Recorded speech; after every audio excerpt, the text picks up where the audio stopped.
உண்மை நிகழ்வு. மகன் திருமணத்துக்கு அம்மா விதித்த நிபந்தனை.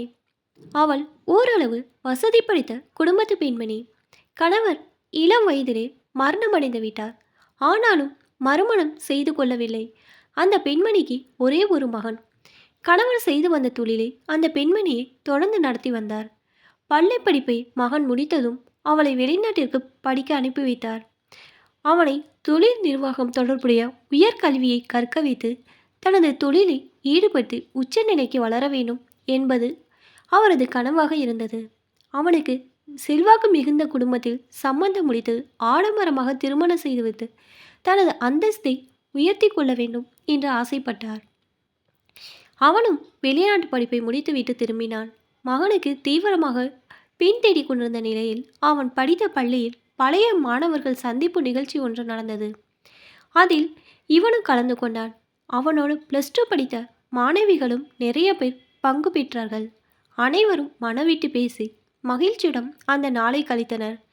பள்ளி காலத்தில் தனக்கு பிடித்தமான தோழியாக இருந்த பெண்ணை அவன் மீண்டும் சந்தித்தான். அவள் முன்பை விட அழகாக அவனை அதிகம் கவர்ந்தாள். அவர்களுடன் படித்த பெரும்பாலான பெண்களுக்கு திருமணமாகிவிட்ட நிலையில் அவளுக்கு திருமணமாகியிருக்கவில்லை.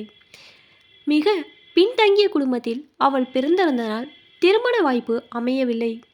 அவள் கால் சென்டர் ஒன்றில் வேலை பார்த்து கொண்டிருந்தாள். இருவரும் மனவிட்டு பேசினார்கள்.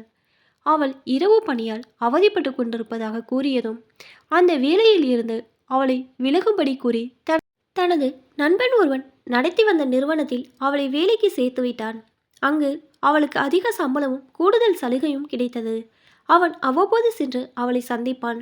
வேலை பார்க்கும் அலுவலகத்திலே அவர்கள் சந்திப்பு நிகழ்ந்தது. சில நேரங்களில் அங்கிருந்து வெளியேயும் அழைத்து செல்வான். ஒரு கட்டத்தில் அவர்கள் காதலர்கள் ஆகிவிட்டார்கள். அவளை திருமணம் செய்து கொள்ளவும் அவன் விரும்பினான். மகனுக்கு பெரிய இடங்களில் மணப்பெண் தேடிக்கொண்டிருந்த அந்த பெண்மணிக்கு அது அதிர்ச்சியை கொடுத்தது. தான் பார்த்து பேசி முடிக்கும் வசதி உள்ள பெண்ணை தான் திருமணம் செய்து கொள்ள வேண்டும் என்று மகனுக்கு நிபந்தனை போட்டார். அதற்கு எதிர்ப்பு தெரிவிக்கும் விதத்தில் தாயாரிடம் சொல்லிக்கொள்ளாமலே அவன் ஒரு சில வாரங்கள் இமயமலை பகுதியில் உள்ள ஆன்மீக ஸ்தலங்களுக்கு சென்று விட்டான். பின்பு எப்படியோ மகனை தேடி கண்டுபிடித்து அழைத்து வந்து சமாதானம் செய்து அந்த பெண்ணையை திருமணம் செய்து வைத்தார். ஆனால் அந்த புதிய மருமகளை மாமியாருக்கு கொஞ்சமும் பிடிக்கவில்லை. வேறு வழியே இல்லாததால் மகனுக்காக ஏற்றுக்கொண்டார். இதற்கிடையில் அவர்களுக்கு ஒரு குழந்தை பிறந்தது. குழந்தைக்கு 2 வயதான போது அவளது சித்தப்பா உடல்நிலை பாதிக்கப்பட்டார். அவரை பார்க்க இவள் குழந்தையோடு சென்றாள். அப்போது குழந்தையின் கழுத்தில் 4 பவுன் தங்கச் சங்கிலி ஒன்று கிடந்தது.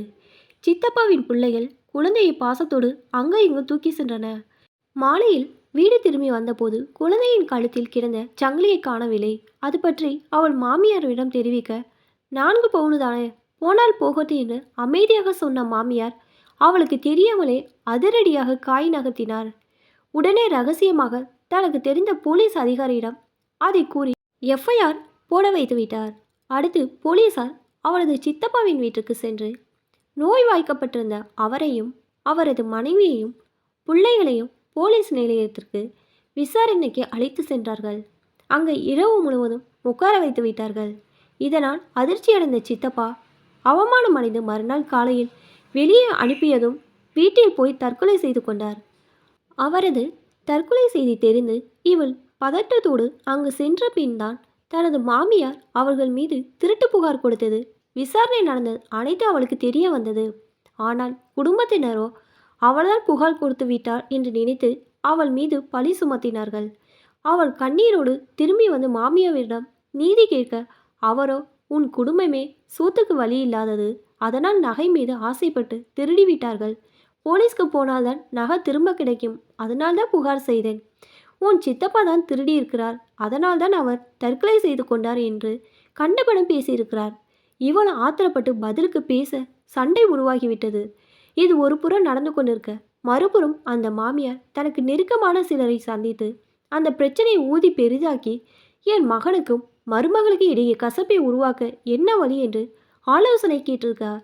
ஏன் இப்படி நடந்து கொள்கிறாய் என்று கேட்டதற்கு, எனக்கு பிடிக்காத அவளை என் மகன் விவாகரத்து செய்ய வேண்டும், பின்பு அவனுக்கு எனக்கு பிடித்த இன்னொரு பெண்ணை திருமணம் செய்து வைக்க வேண்டும் என்று கூறியிருக்கிறார்.